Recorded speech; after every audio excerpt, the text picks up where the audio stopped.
bonjour. Nous repartons avec ce café dans le domaine des études internationales. Alors, si vous vous rappelez, avec Dominique Lafontaine, dans le café numéro 3, on avait envisagé notamment PISA, mais aujourd'hui, on va voir Pearls, et c'est de nouveau deux collègues liégeoises qui viennent nous parler de l'étude Pearls. Donc bonjour Patricia. Bonjour. Bonjour. Bonjour Virginie. Bonjour. Voilà. Et on se dit, non, c'est quoi Pearls? C'est beaucoup moins connu que PISA, donc c'est quoi cette affaire? Alors, Pearls, c'est une enquête internationale qui est menée par l'Association internationale pour l'évaluation du rendement scolaire. Comme PISA, c'est une étude cyclique qui a lieu tous les 5 ans, et le dernier cycle était 2021. La fédération participe là pour la 4e édition à cette étude.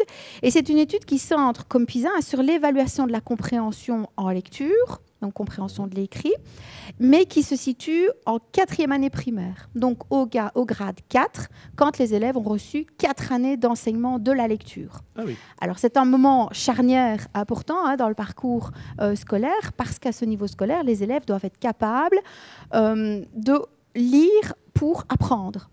Ah oui, donc c'est pas simplement déchiffrer, comme on apprend finalement au début de primaire. Oui. Oui. Tout à fait. Ah, d'accord, ok. Et par rapport à PISA, il y a des différences, des similitudes? Parce qu'on se dit, pourquoi finalement 2 études internationales?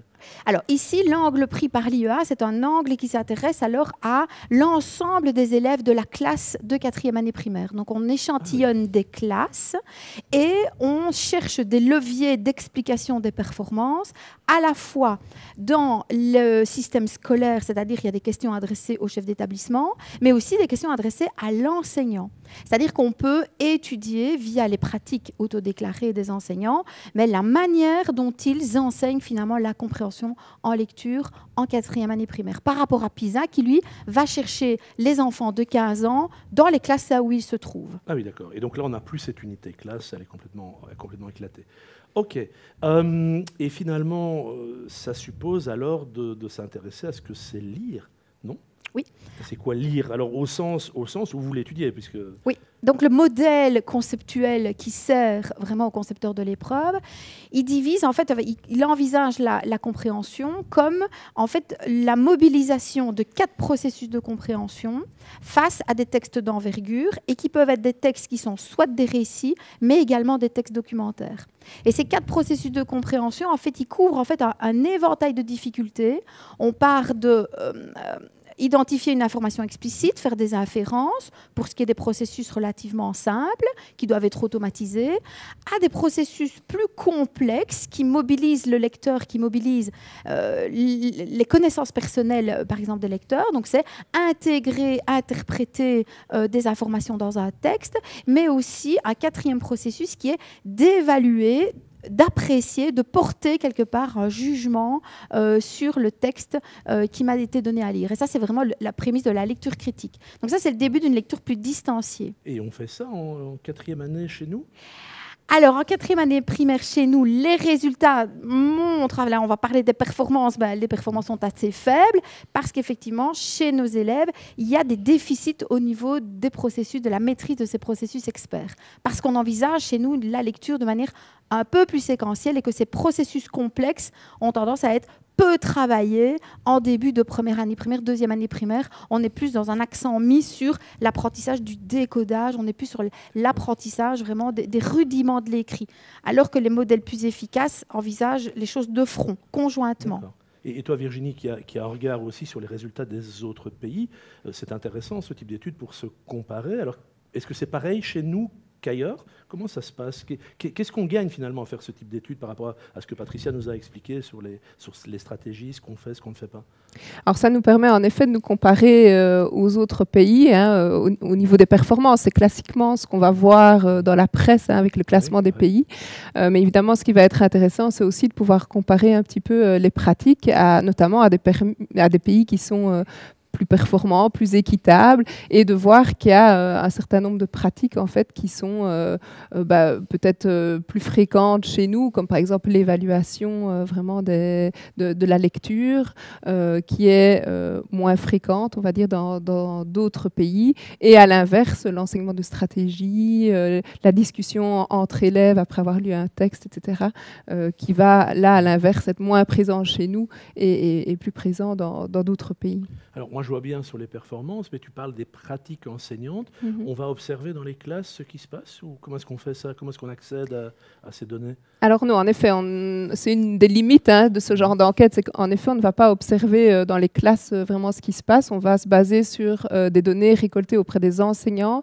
Donc ce sont des pratiques autodéclarées grâce à des questionnaires. Donc il est demandé vraiment à chaque enseignant de la classe qui participe à l'enquête Pearls de répondre à un questionnaire. Et dans ce questionnaire, il y a toute une série de questions qui touchent aux pratiques de classe en 4e année primaire, bien sûr. Mais si j'ai bien vu, on demande aussi aux élèves des questions sur les pratiques de leurs enseignants. Tout à fait. Il y a quelques questions, en effet, qui sont adressées aux élèves et qui portent sur les pratiques de classe aussi. Oui, et ça montre une bonne cohérence. Ce que les élèves vous disent, ils perçoivent bien ce que pensent faire les enseignants. Il y a de la cohérence, notamment par rapport au fait que l'enseignant propose des textes qui intéressent les élèves.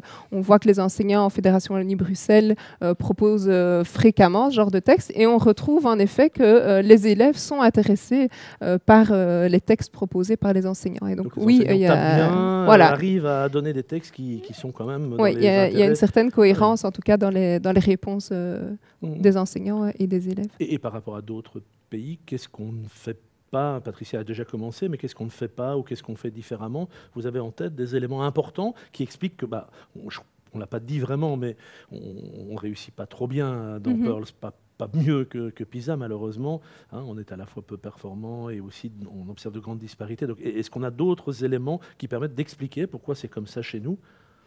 Mais il y a ce dont je parlais, il y a l'évaluation, notamment, donc vraiment des pratiques. Les élèves, après avoir lu un texte, on leur demande très régulièrement de répondre à un questionnaire, ce qui se fait moins ailleurs. Je ne sais pas si Patricia pense à d'autres choses. Mais je pense qu'on peut pointer par rapport à d'autres pays, c'est que ce qui est fait moins souvent, c'est l'enseignement, par exemple, de stratégie.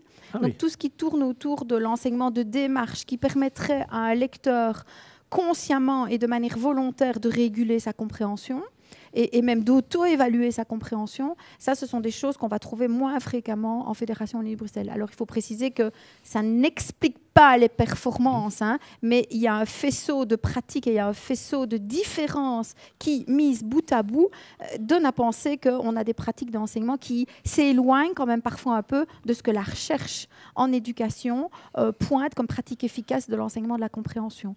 Donc, je dirais sur l'enseignement de stratégie comme visualiser, résumer, faire des hypothèses, réguler sa compréhension, là, il y a peut-être un déficit d'activité vraiment, on va dire, métacognitive.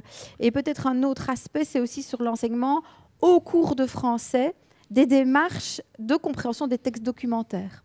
On voit que les élèves ont beaucoup de temps passé à lire des textes, que ce soit dans le cours de français ou dans d'autres disciplines. On leur fait lire beaucoup de textes, mais il y a très peu de temps accordé dans le cadre du cours de français, à l'enseignement de comment se lit un texte documentaire. On sait que ça ne se lit pas comme un récit, ça ne se lit pas de manière linéaire, c'est une lecture finalisée, avec un objectif de recherche d'information.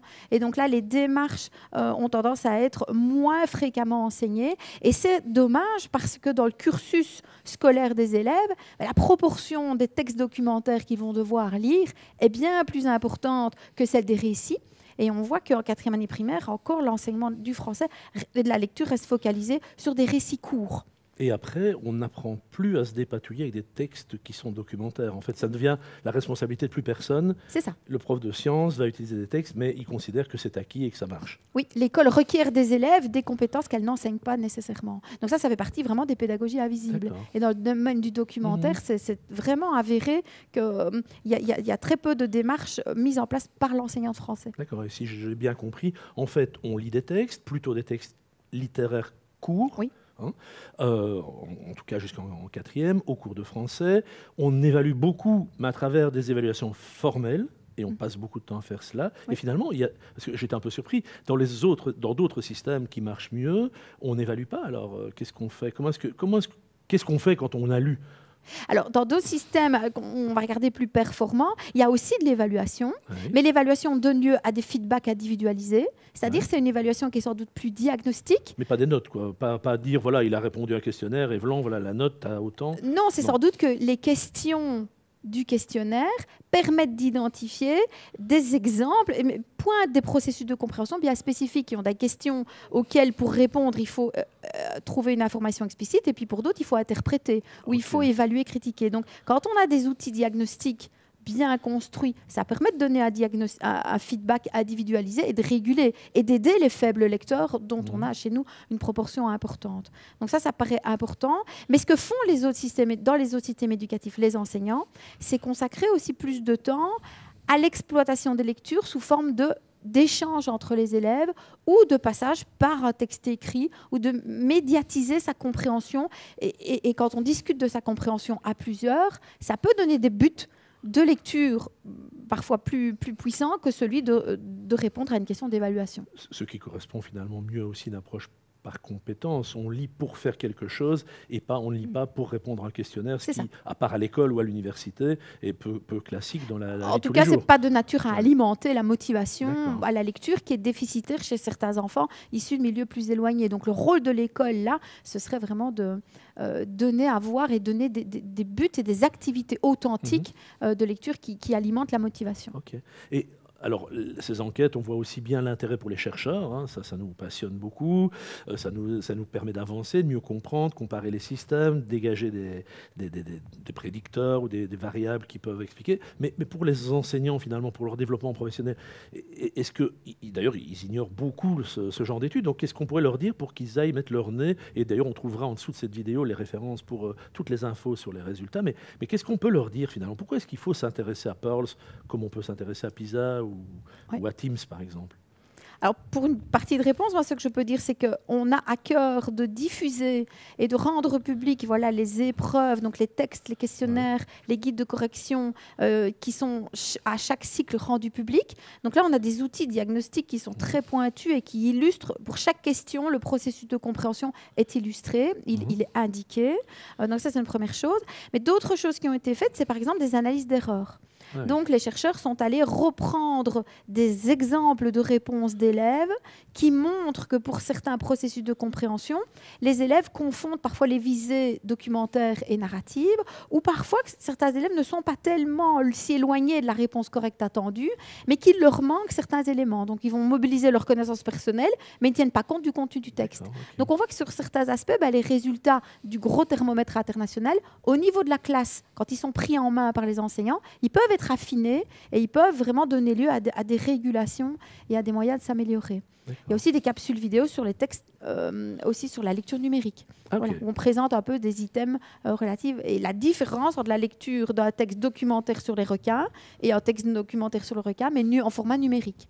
Et on montre un peu les différences et les ressemblances. Mais Virginie, on voit aussi, certains enseignants un peu curieux qui vont voir les choses se plaignent du fait qu'on n'a pas accès à toutes les questions de PISA. Pourquoi de PISA, c'est la même chose pour PISA, mais pour Pearls, pourquoi est-ce qu'on ne donne pas accès à toutes les questions alors en effet, comme dans PISA, on ne donne pas accès aux questions parce que ça va permettre en fait de faire un ancrage, d'assurer, de permettre des comparaisons dans le temps, parce que en fait ces textes-là, ils vont être réutilisés d'un cycle à l'autre, et ça va permettre vraiment d'avoir des indicateurs de performance, d'équité qu'on va pouvoir comparer dans le temps.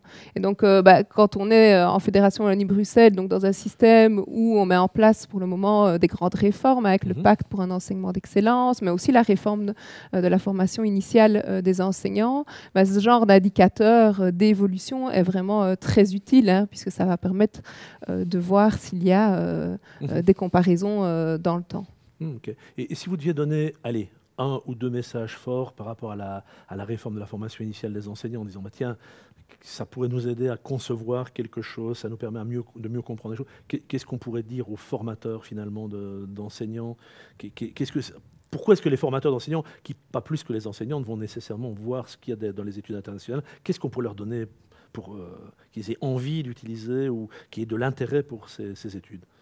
Moi, j'ai envie de dire que ce sont des outils de différenciation, déjà. Ah bon? Parce que quand on peut, au travers de la passation d'un questionnaire comme ça, pouvoir identifier des lacunes bien précises et qui donnent lieu à l'enseignement alors de stratégies bien précises qui correspondent aux difficultés des élèves, ça me paraît être un élément déjà important.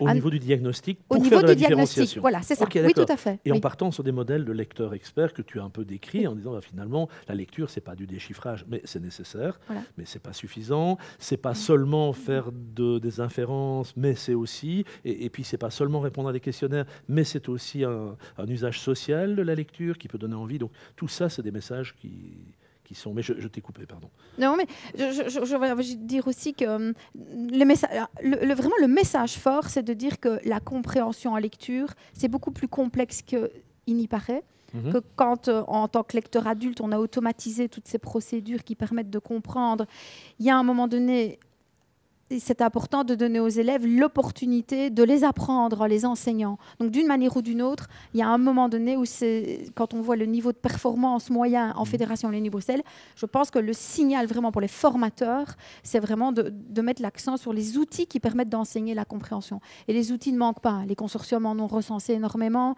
Voilà, je dirais que ça, c'est vraiment le message fort. C'est dans le cadre du pacte. Hein. Oui. D'accord, ok, d'accord. Donc il faut réfléchir et pas. Les outils sont là, Okay. ils ont été identifiés depuis très longtemps, les outils voilà, d'enseignement, que ce soit de l'enseignement explicite, de l'explicitation, mais qui en tout cas rendent visibles les démarches de compréhension, qui les rendent visibles pour les élèves. D'accord, pour qu'ils comprennent qu'il y a des choses à faire et que c'est pas juste à force de répéter. C'est ça. Un peu comme si. C'est pas plus on lit, mieux on lit. Ah oui, d'accord. C'est faux. Ce qui est pourtant quelque chose qu'on entend souvent. Oui. Hein, donc, ok, d'accord. Merci. En tout cas, merci pour cette présentation brève. Hein. J'espère qu'elle vous donnera envie d'aller retrouver tous les documents qui vont se trouver en dessous de cette vidéo et de retrouver Virginie et Patricia sur d'autres vidéos et puis sur les documents qui sont diffusés par la Fédération Wallonie-Bruxelles. Voilà, merci. Merci pour l'invitation.